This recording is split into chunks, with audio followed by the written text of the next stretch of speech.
listeners, come mask up with Keyline Designs, where you reap what we sow. We offer essential, handcrafted face masks made with 100% cotton, equipped with a built-in filter and a slot for refillable filters. Our masks have many uses, like riding motorcycles, ATVs, while out in public places, outside exercising, lawn and gardening, and helps prevent the spread of germs. We offer bling, sports logos, monograms, many assorted fabrics and colors. We make child-sized masks starting at the age of 2. Come join us today for the launch of our new website at keylinedesigns.com. Please be sure to like and follow our page on Facebook. Our links can be found in the description box of this video. Thank you.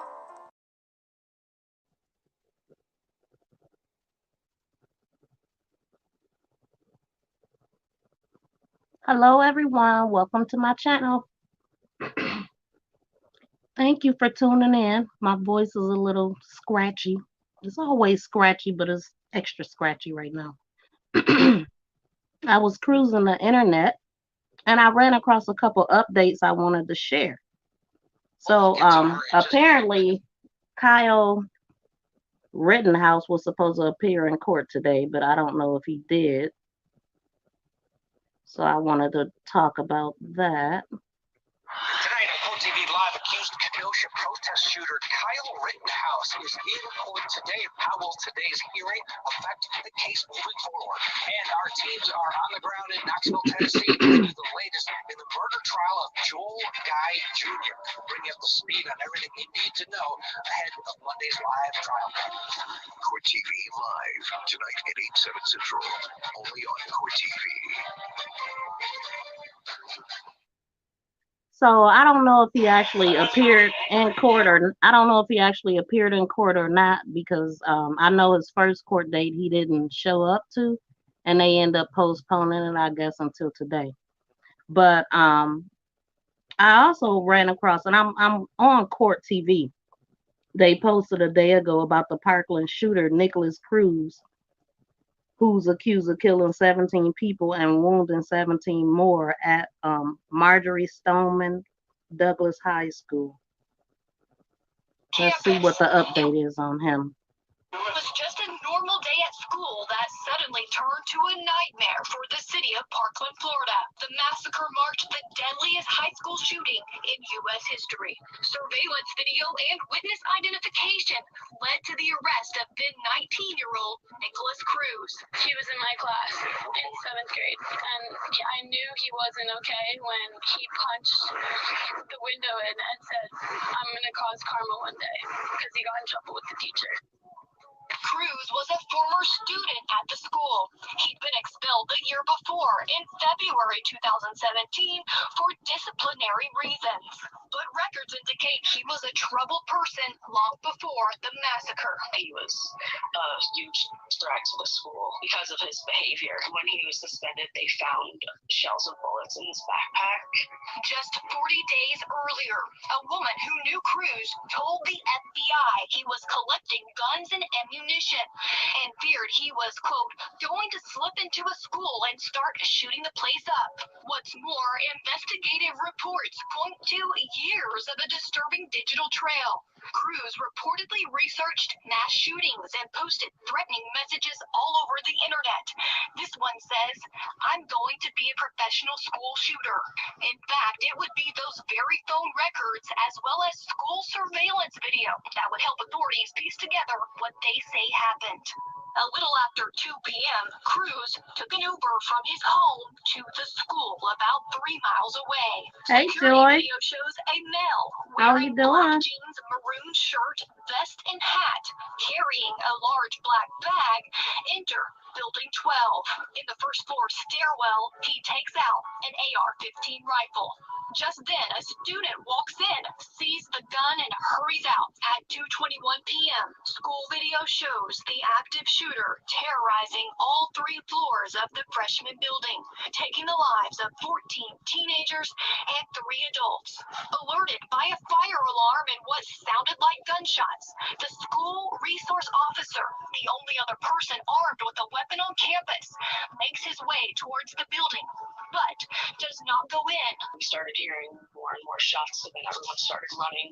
Minutes later, the shooting finally stops. The suspect drops the weapon and tactical gear, and authorities say he left campus, blending into the crowd. Police hadn't even entered the building yet. At 3:36 p.m., more than an hour later, Cruz was stopped and arrested. Authorities interrogate Cruz and appear to secure a confession.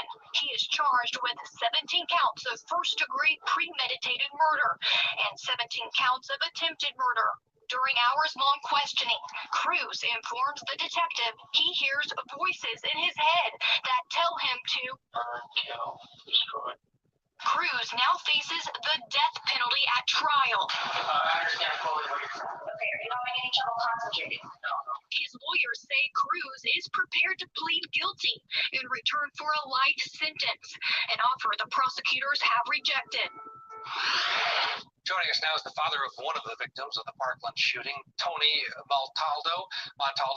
Tony's daughter, 14-year-old Gina, was working on a project in the hallway when the shooting began. Tony is the president of Stand With Parkland, the National Association of Families for Safe Schools. And Tony, we're going to talk about the upcoming trial and Nikolas Cruz a little bit in a bit. But I want to start with something that is something that your organization is trying to get out with schools now going back to in-person learning. You are asking people to take some time just to talk about what's in place at schools. You've got 5 questions. It's on your website. We'll go through them right now. We've got them. We'll put them up on the screen. And you're saying that every parent, every administrator should just ask these questions. Does the school have an active shooter policy? Does the school train staff members? And is there a single point of entry? These things, we won't go through one by one, but give us a sense as we read these questions. Why is it you think this is so important, and how did you as a group come up with these questions to ask? Well, quite frankly, we think that these are important questions for every family to ask, because we need to have parents that are engaged in the safety of their children. They need to find a way to start talking to their schools and their school administrators and their teachers to make sure that a plan is in place. Sadly, in the aftermath of this tragedy, we found that many of these questions were not answered. I think the schools need to start paying attention to their social media like they pay attention for jobs. Does the school have a single entry point or a single point of entry? That wasn't the case at your school. Well, actually, it was the case. Unfortunately, late in the day, it became a change in policy or an accepted deviation in policy that the gate was opened early. And sadly, the monitor who was in charge of that gate did not stay in place to monitor who entered the campus. He would have just got shot. And then even once he saw somebody who wasn't supposed to be on the campus enter it, he did not call for a lockdown or a code red to warn and protect all the students and teachers on that campus. Do you believe that many schools across the country are not prepared, thinking, it'll never happen here. We've got such a great school with great people? Well, I can promise you the one thing that all communities that have had a mass shooting in their schools shared in common, and that was the belief that it couldn't happen there. So we're here to tell you that it could happen anywhere. It happened to us. Please be proactive about securing the safety of your students and staff. Make sure at a minimum these questions can be answered. And of course, if you go to our website and you sign up on that page with the questions, we'll send you the answers to those questions. But again, these are just designed to begin the conversation regarding school safety. Nikolas Cruz facing the potential of a death sentence in this case. He has said that he would exchange a guilty plea for life without parole.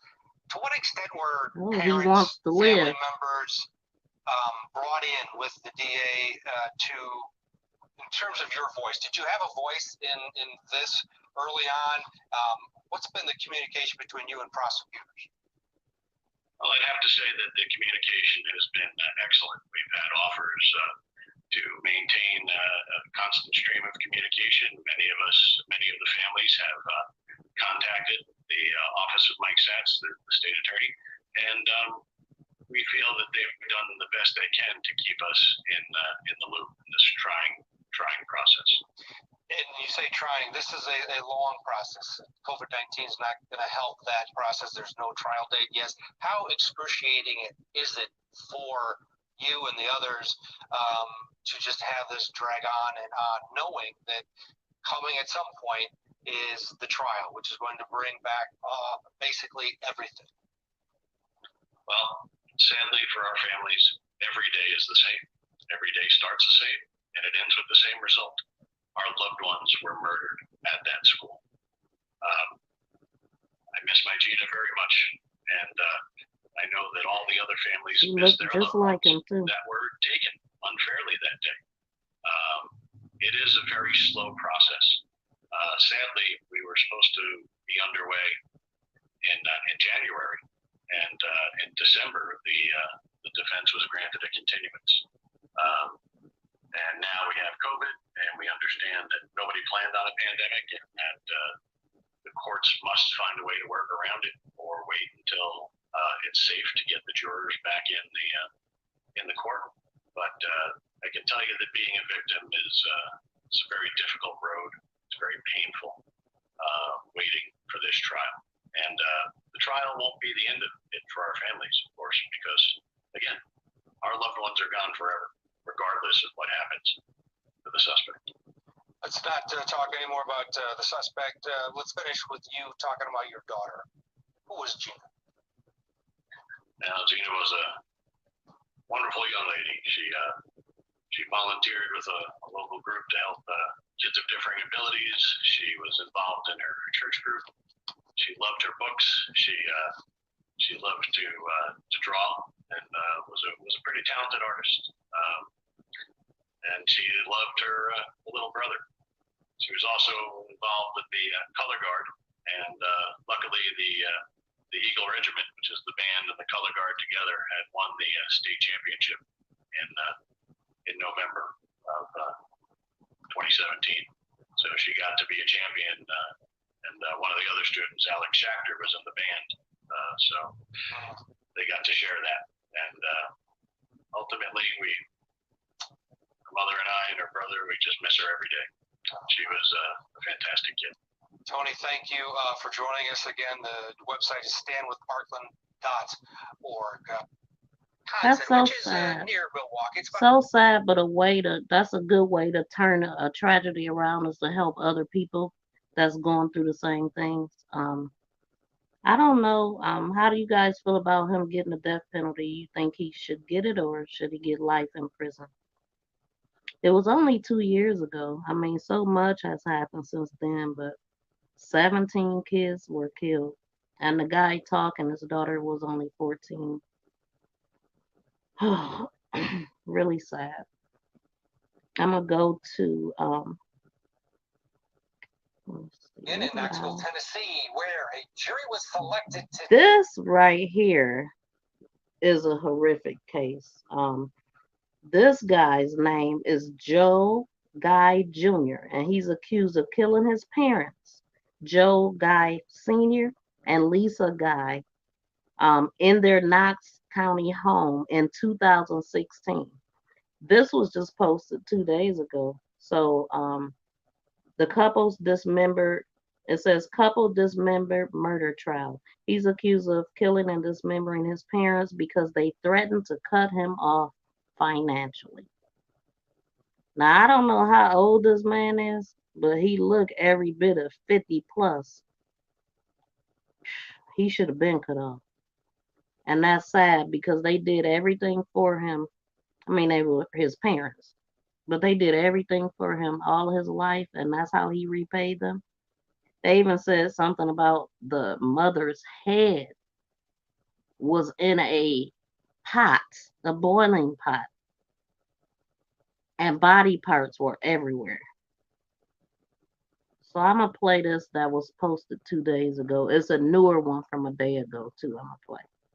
Today in the case against 32-year-old Joel Guy 32. Jr., who, according to prosecutors, killed his 62. parents because they were planning to cut him off financially. Court TV legal correspondent Shanley Painter is in Knoxville, where opening statements are scheduled to begin on Monday. It is a trial we will be covering live here on Court TV. And Shanley, it is also a trial with some very gruesome facts. It really is, Ted. It's hard to describe exactly what authorities allege that Joel Guy Jr. did in 2016 over Thanksgiving holiday weekend. Now, in 2016, his parents, Lisa and Guy Sr., were last seen on Thanksgiving with family members, and their son Joel was there visiting for the holiday weekend. He lives in Baton Rouge, Louisiana at the time. Now, when Lisa Guy didn't show up for work the following Monday after Thanksgiving holiday, her employer got concerned and called the Knox County Sheriff's Office to conduct a welfare check. Well, the deputies could have never imagined what they would walk into. It's something out of a horror movie, Ted. Both Joel Sr. and Lisa were brutally murdered and dismembered. Authorities soon zeroed in on their son, Joel, who was allegedly at the home at the time. They had him on surveillance video, allegedly at Walmart that weekend, purchasing items they claimed were used to clean up the crime scene that weekend. A neighbor spotted his vehicle at the home that weekend. Now, as far as this trial has gone, the defense has made some motions along the way in this process. It's still really unclear what the defense may be in this case. We did speak to a local reporter from the Knoxville newspaper today. Let's take a listen.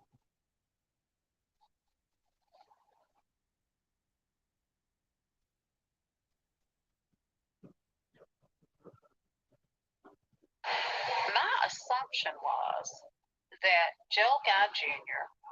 Would be somebody that was insane, that there would be mental illness, that we would find out all these things maybe in his past. So I was personally stunned when hearings started happening, and there was no mention of a mental health defense. He's very intelligent.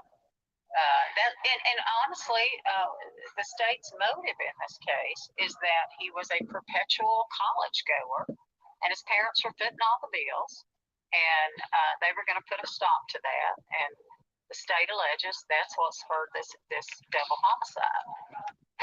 Wow.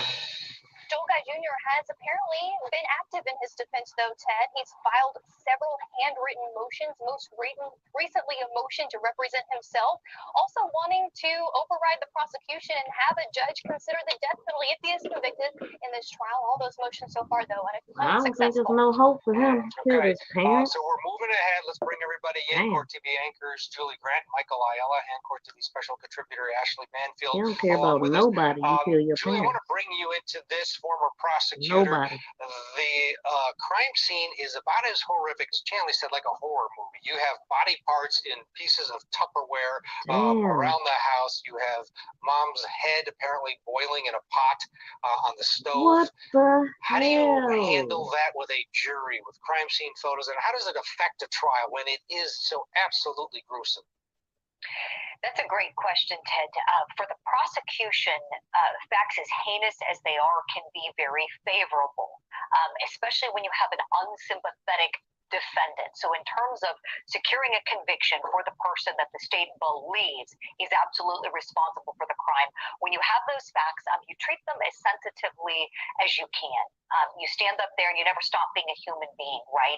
And you can acknowledge the sadness and how horrifying it is what occurred, and tell them to prepare themselves for what they'll see and that it's awful. But sadly, this is part of their service and part of their civic duty, sadly, is to judge this case. So I think in terms of this case, what I'm just seeing, just the bare facts, what we know so far, we have a very unsympathetic defendant. We have horrific facts of how his parents were killed, and the prosecutors have a motive, a really sick motive. So in my opinion, Ted, the prosecutors have a pretty big advantage going into this one. Michael Ayala, I mean, the opening writes itself. You can hear it now. You know, the spoiled kid gets cut off, so he goes berserk on mom and dad. Exactly. What about spoiled. the defense? How do you handle a defense like this? What are you expecting? And are you surprised that there wasn't mental deficiency defense, at least spoiled to a whole different level during the pretrial motions? Ted, I think, it's uncommon for us to say we have no idea. But honestly, in this one, I have no idea. I certainly would have expected, as the defense attorney in that video said, that a defense of insanity would have been the way to go. I mean, this type of crime is usually not committed unless someone is not well. Yeah, he looked He crazy, also man. He's crazy. wanted the court to give Do him the something death like that. penalty. That tells me there's also something wrong with this Oh, he wanted the individual. death penalty? So as a defense attorney, I'm going to ask these questions. I'm going to get them checked out.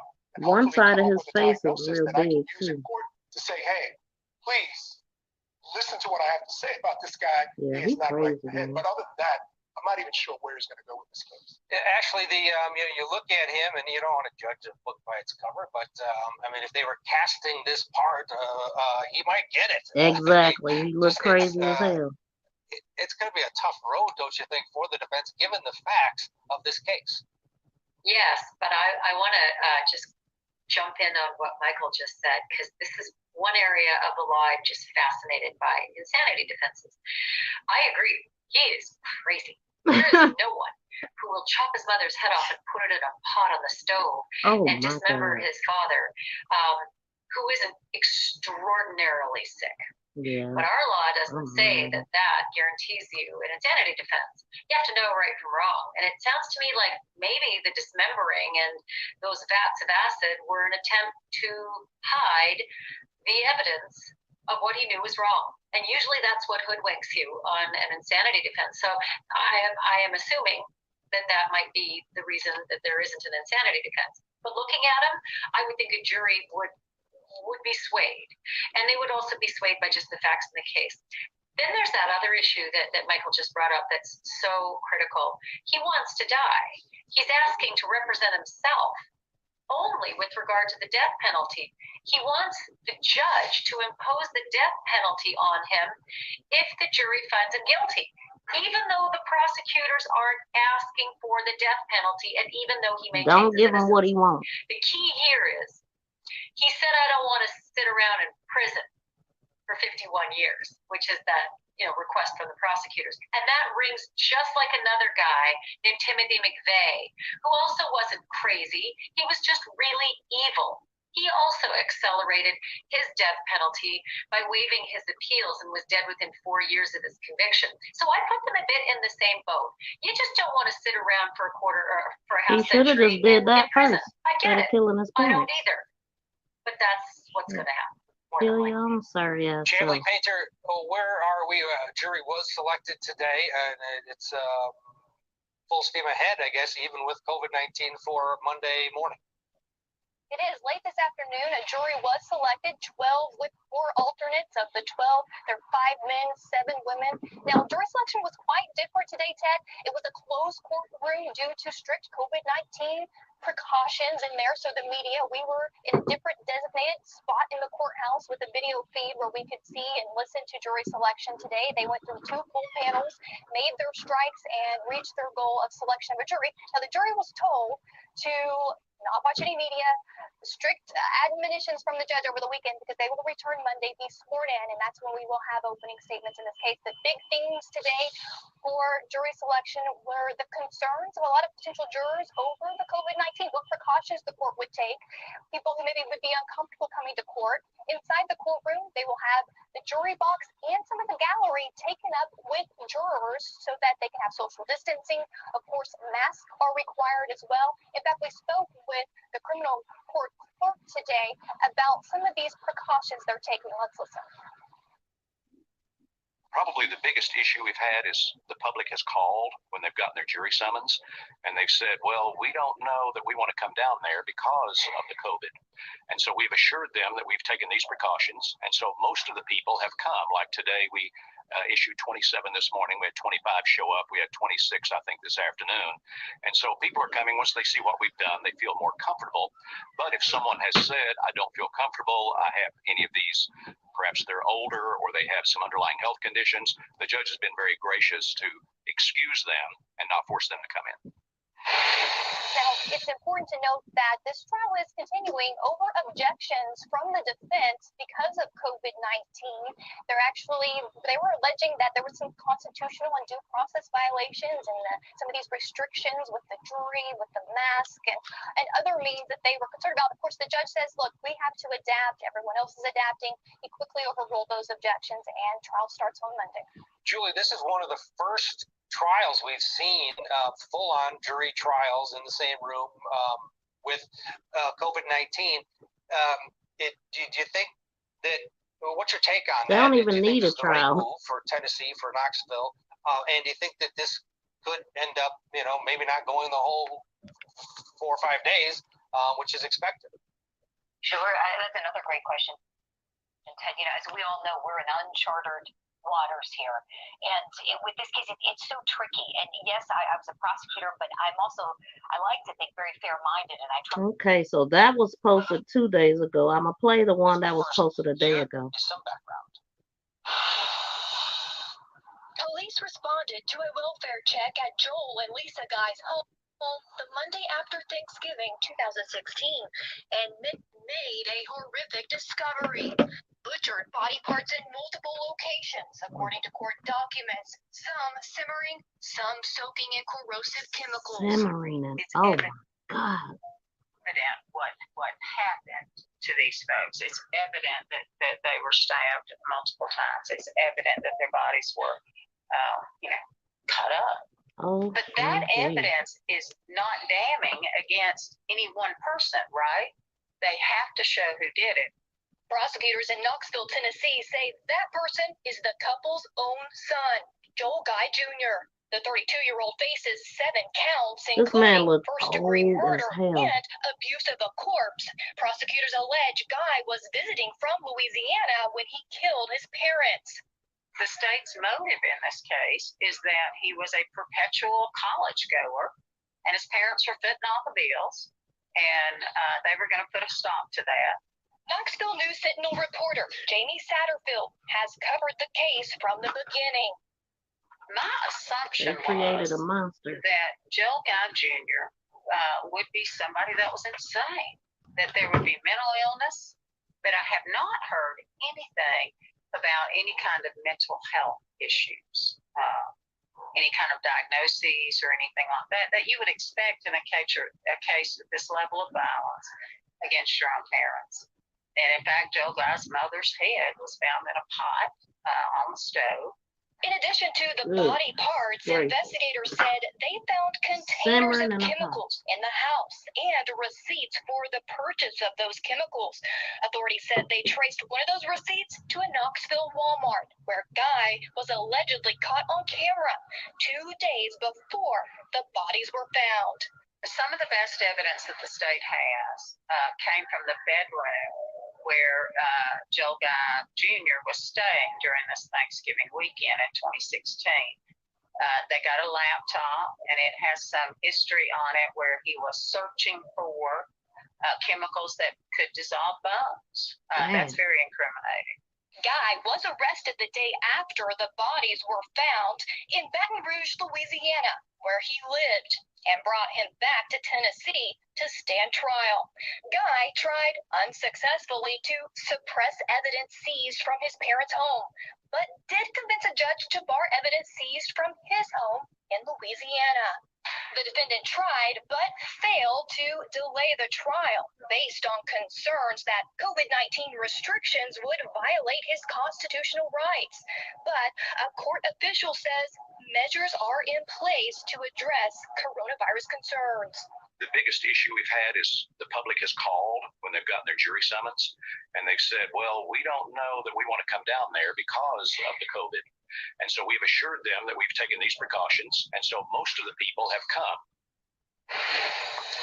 Joining us live now from Knoxville, Tennessee, Court TV legal correspondent Charlie Painter. Charlie, good evening to you. This is a trial that we will be showing gavel to gavel on Court TV starting Monday morning at 9 o'clock. I'm going to try to watch this. But it's going to look a little different than the trials that we've covered in the past. This guy wants to die, though. Like, he don't even care. If he's trying to represent himself, he know he ain't going to win. And then if he killed his parents because they were going to cut him off, his life was over anyway. That's what I would think that he was thinking, that he felt like his life was over, so he didn't need them anymore. So his life is over. He don't give a damn. Give him his wish. That's right, Ted. So juries during a pandemic, going to look different from what we're used to on court TV, because here in Knox County, they're following strict COVID-19 guidelines. So in the courtroom on Monday, the jury will be spread out. There will be about 4 or 5 in the jury box, and then the rest will be in the gallery, taking up one side of the gallery roped off. Of course, masks are mandatory for everyone inside the courtroom. Then he been sitting in there for 4 years already. Like, why is it taking so long? I don't understand. Some go way sooner. All of it happening, like you said, Monday live at 9 a.m. with the jury of 12. You got everything you need. To be sworn in before we hear those all-important opening Waste of statements. money and The time. prosecutor yesterday during jury selection already warning prospective jurors about the graphic nature of the facts they will hear starting Monday in this trial. And if you read any of the court documents, you will see the judge calling this not an ordinary crime and not an ordinary crime scene, Ted. Oh, yeah. Not at all. The details are absolutely horrific. Yeah. What more do we know about the condition of the bodies of his parents? Well, we know that the condition of the bodies, it was difficult for those responding and those detectives who conducted that initial welfare check back in 2016 to even know the identity of the people in the house, because as soon as they entered the house, the heat was all the way turned up.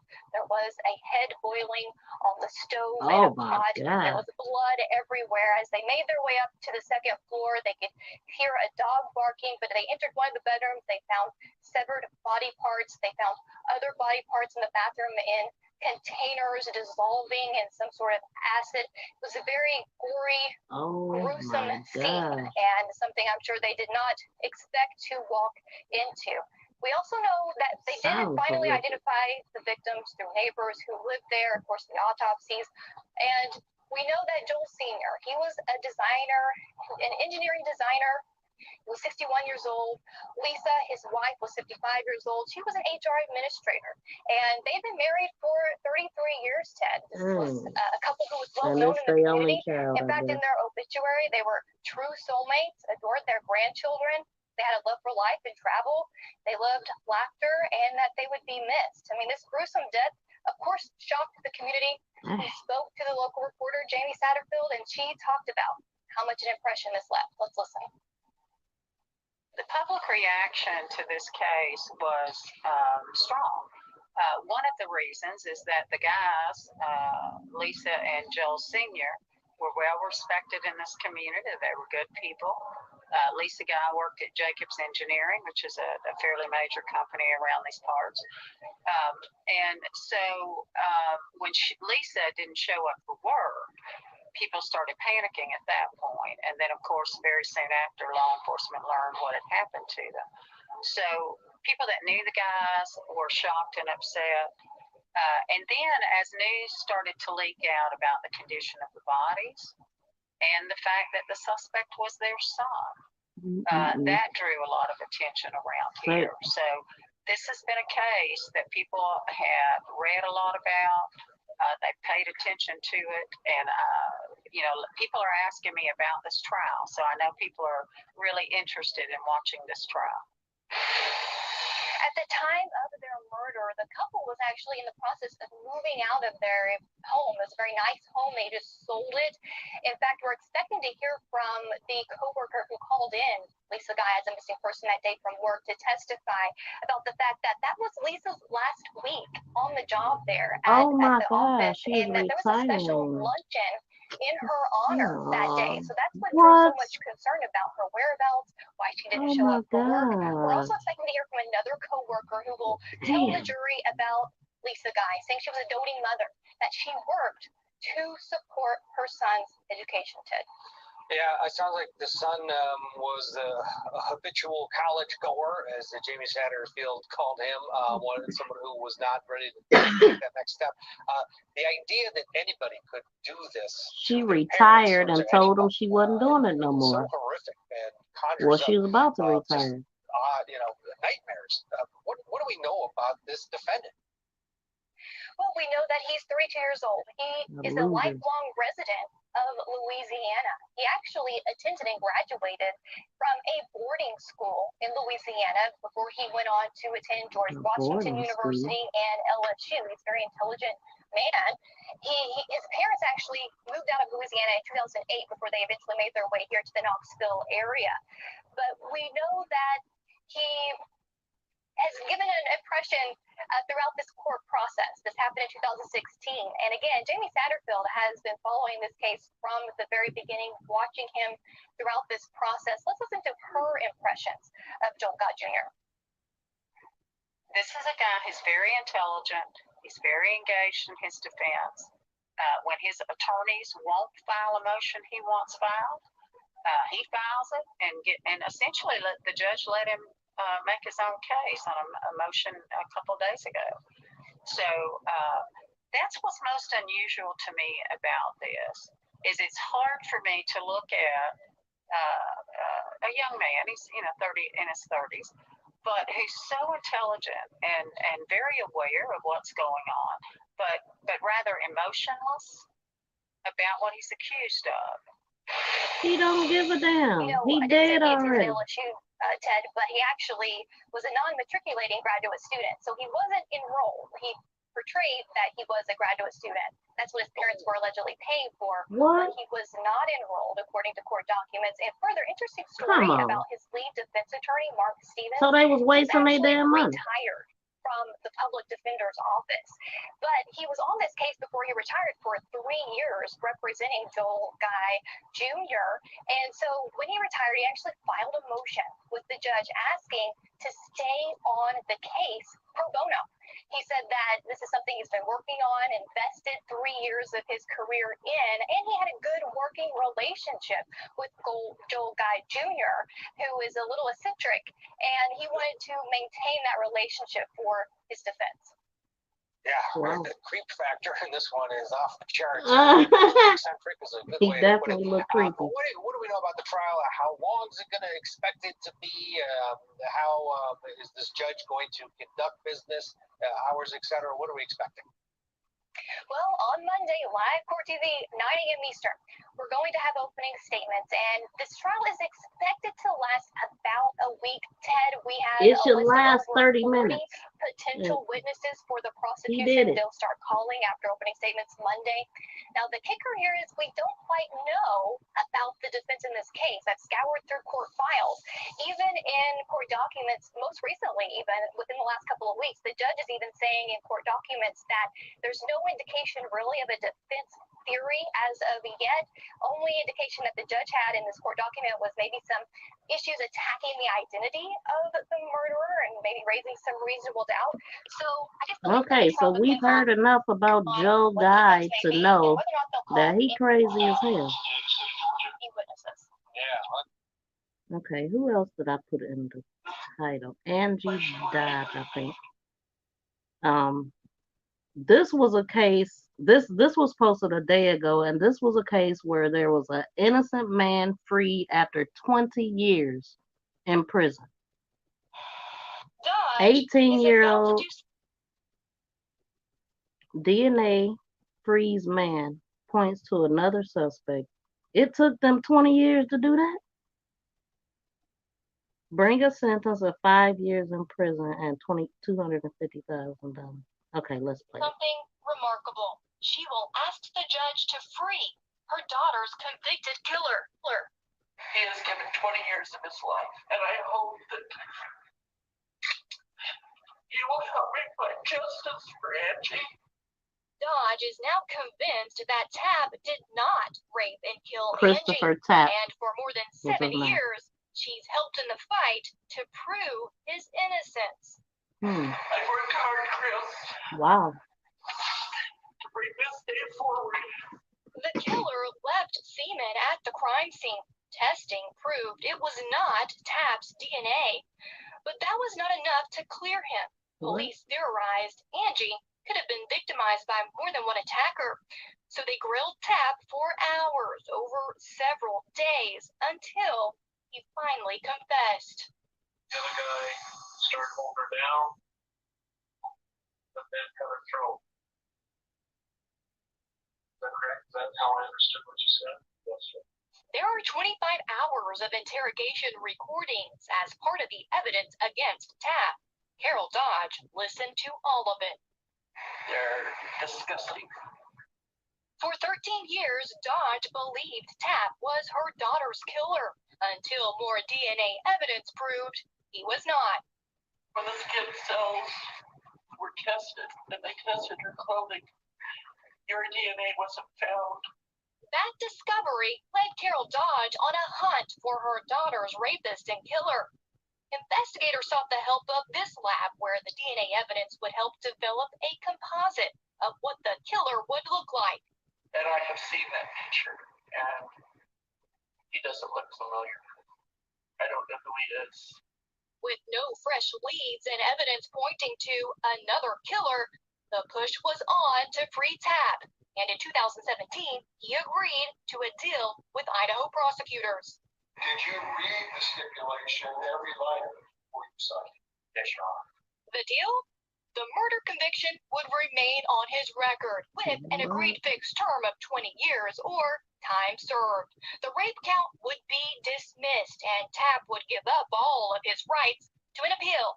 We wow. had quite a few discussions about a number of the issues, and we ironed them all out. What did they have on? The deal did not exonerate Tapp, but it did let him out. You're off the record.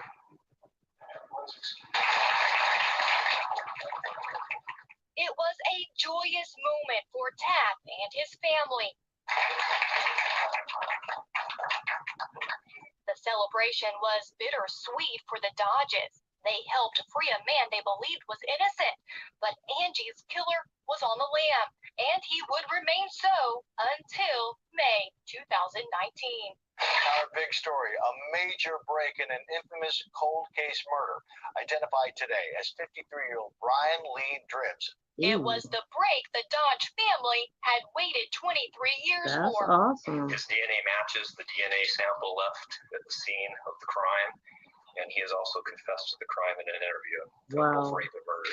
Familial DNA analysis expanded the pool of suspects and eventually helped investigators zero in on Dribbs. He was living across the street from Angie's apartment in 1996. In fact, you could see his house from her bedroom. At a pretrial Wow. hearing for Dribbs, his attorney argued he was a changed man. That man Bullshit. is not this man. This man is described by those people as gentle and kind, a loving father, a good father. That hasn't stopped prosecutors from charging Dribbs with first-degree murder and seeking the death penalty if he's convicted. The search for justice did not end with Dribbs' arrest. Tapp returned to the courtroom a few months later for a verdict he waited 23 years to hear. State's motion to dismiss both the rape conviction and the murder conviction on the basis of actual innocence. As far as this court is concerned, we're innocent. Good chances. That's one question.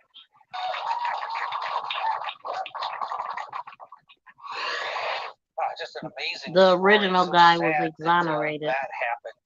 And of all the real charges killer and rapist was literally in right across 2019. the street all along. We're going to step aside when we come back. Ashley Banfield. Dang, that's crazy. All these years, man.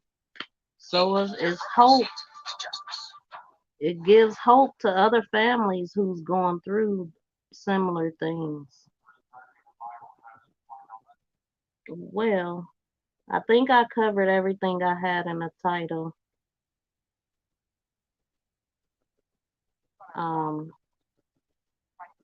Yeah, I think I did. So I'm gonna go ahead and end now. Thank you guys for hanging out. Thank you for watching my channel. Please subscribe to make this go viral on Facebook, TikTok, and YouTube. And also Hands Up Don't Shoot is on Facebook and YouTube. So please subscribe and please join my groups on Facebook. But most of all, subscribe to my channels. I'm trying to get to 1K subscribers. So, and I'm trying to improve and get used to hearing my voice and just being on here all together. I'm not a huge talker, by the way. But I am a person that I watch a lot of cases and pay attention to a lot going on in our community, and it really, um, I mean, it's just what I do, is what I like to do. I think it's important, um, and I'm a very compassionate person too. So I cry a lot watching and reading all of this stuff, and I pray, and I just pay attention, and I want everybody else to do the same. So and like I said, I'll just get better and better. That's it. So please just like, share, and subscribe, and I'll see you guys soon. I am going to go out with a Keyline Design commercial. They have a special going on for September. Buy 3 masks, get 1 free, and they start at $10. Even for $10, you can get a mask with 2 different colors by getting, like, let's just say you want a black mask with red trim. They are very nice. They do not breathe in and out with you. You know how you almost eating your mask? It don't do that. It's double layered. It also has an extra layer for a slot, with a slot, which allows you to put a like one of the medical blue filters in. You can fold it in and throw it in there if you want. They are hand washable, 100% cotton, and very durable. So go head on over to www.keylinedesigns.com, and you can also check out their mask on Keyline Designs. You reap what we sow on Facebook. Hello, listeners. Come mask up with Keyline Designs, where you reap what we sow. We offer essential, handcrafted face masks made with 100% cotton, equipped with a built-in filter and a slot for refillable filters. Our masks have many uses, like riding motorcycles, ATVs, while out in public places, outside exercising, lawn and gardening, and helps prevent the spread of germs. We offer bling, sports logos, monograms, many assorted fabrics and colors. We make child-sized masks starting at the age of 2. Come join us today for the launch of our new website at keylinedesigns.com. Please be sure to like and follow our page on Facebook. Our links can be found in the description box of this video. Thank you.